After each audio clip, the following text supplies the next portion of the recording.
Jeho talent ho predurčoval stať sa speváckou hviezdou, no uprednostnil službu veriacim. Prinášame vám inšpiratívny príbeh speváka, výtvarníka a kňaza Martina Šafárika.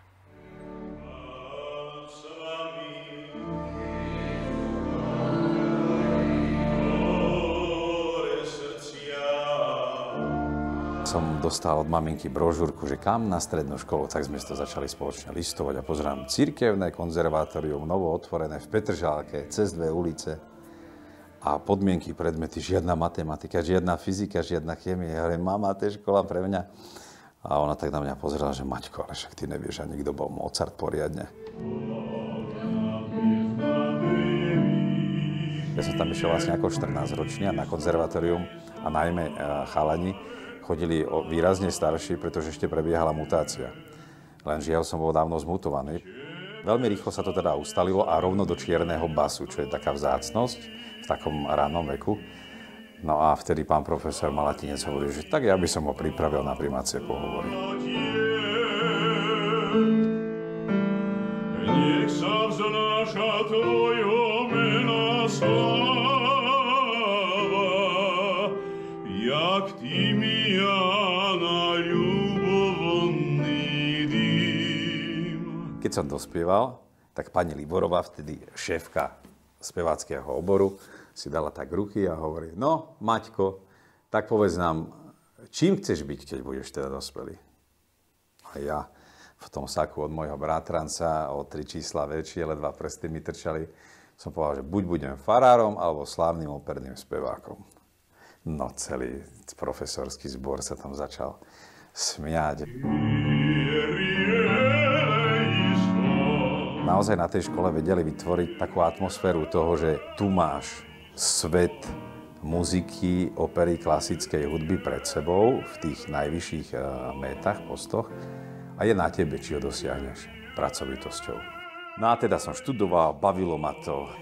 A prichádzal 4. ročník, kedy sa teda blížila maturita a začal som byť tak presítený vlastne toho kvázi umeleckého úspechu v rámci tých študentských možností.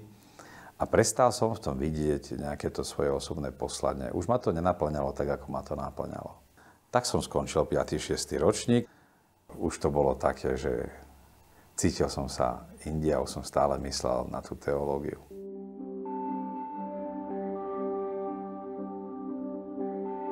Za to definitívne konečné rozhodnutie určite ďakujem otcovi Jánovi Formánkovi, ktorému som chodila ministrovať a jeho kaplánom do Modrého kostolíka. A keď sa ma už pýtal v čase, kedy sa riešili prihlášky, že či som už poslal prihlášku. Ja hovorím, oče, ešte nie. A prečo? Na čo čakáš? Ja hovorím, oče, ja sa necítim byť hodný. Viete, ja som umelec, mám v sebe tie bohemské sklony a ja sa bojím, že to jednoducho neustojím. Že tam v tom seminári, keď som si prečítal, jaký poriadok a disciplína, to není pre mňa. Nerieš nehodnosť, sme všetci nehodní, Pán Boh sa o to postará. Ty len odpovedz na to, či túžiš alebo nie. Ostatné zakrie on svojou milosťou. No a mňa to nejakým spôsobom úplne odblokovalo a som si povedal, že maximálne ma vyrazia, alebo postupne sa budem meniť tak, aby som sa dostal do toho koryta a požadovaného a nutného a všetky tie svoje umelecké dary jednoducho pretavil do podoby, ktoré budú podriadené kňazskej službe. Tak som sa dostal teda na teológiu. Ja som nemal krízu v seminári vôbec. Celý čas ma sprevádzalo len to, že či som hodný, že či Pane Bože. A stále som sa pýtal, Pane Bože, ja. Na konci dňa, po poslednej modlitbe kompletória, malo byť silencium, ticho. No ja som bol zvyknutý z konzervatória, že teprv začíname. Nie, všetky koncerty sú o 19:00. Opery trvajú 2, 3, niektoré 4 hodiny. Potom sme si niekde išli sadnúť, rozoberali sme, kto ako spieval. A jednoducho zrazu totálne naopak. Tým, že som bol navyknutý ja žiť večera v noci ako spevák, tak stále sa mi žiadalo ešte niečo. A ja by som bratov nerušil, ale ešte niečo dať zo seba.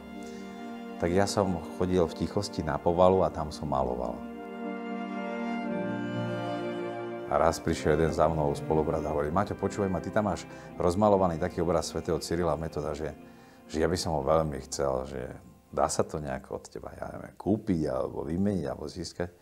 Ja viem, fakt sa ti páči, ja som bol poctený, že sa mu páči. Ja hovorím, ja ti ho dám, ale že chcem ti ho dať zaramovaný. No a ja som začal tie moje veci presne pre takéto požiadavky, že by to chcel, alebo chce to ako dar pre nejakého kňaza. A chodí do rámarne, všimla si tieto moje veci Katka Trizuliaková-Belmová a s ktorou som sa potom spriatelil a ona mi hovorí: Maťo, to není sú len, že hi obrazy, že to má silu, že urob niekedy výstavu. Ja výstavu, jakú výstavu. A nakoniec toľko ma povzbudzovala, že urobil som prvú výstavu v 2013 a symbolicky ako kňaz v kaplnke svätého Jána u Františkánov. Prišlo 300 ľudí na výstavu, na vernisáž a stretol som sa teda s takými reakciami a túžbou mať môj obraz, že ma to veľmi naštartovalo a začal som vlastne pracovať na sebe. Potom som sa dostal k mojej kurátorke Márii Horvátovej cez jedného galeristu. Tá sa ma naozaj veľmi rýchlo ujala a opäť tak osobne som cítil, že rozprestrela nado mnou tie krídla. A dovolím si povedať, že ona ma vlastne pretlačila alebo dostala do tej profesionálnej úrovni. V tej dnešnej dobe, kde naozaj je mnoho rozdelenia, rozpoltenosti, možno aj pseudoumenia, komerčnosti, toto, čo robí Martin, to je skutočné umenie.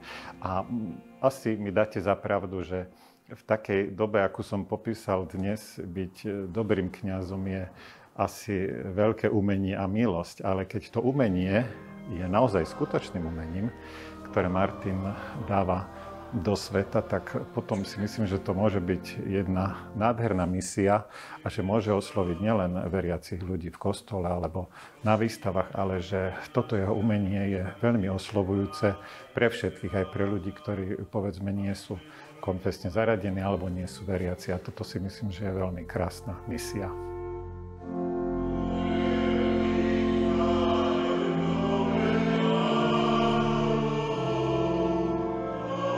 Čo všetko spravil na mne Boh, so mnou Boh, koľkokrát ma vysekal zo všelijakých problémov a z mojich hlúpostí a naivít. Všetko to vždy tak zahladí Panna Mária tým svojim materstvom a vždy mi do života pošle konkrétnu osobu, ktorá mi je takým zrkadlom a spôsobí vlastne ten návrat na tú cestu spásy, alebo teda to oživenie tej túžby po svetosti, po dokonalosti, po znovu zamilovaní sa do kňazskej služby.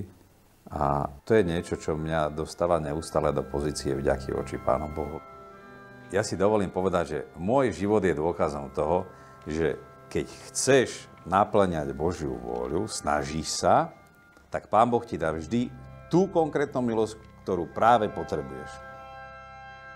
Keby sa celý svet proti mne postavil a najvyššieho mám za svojim chrbtom,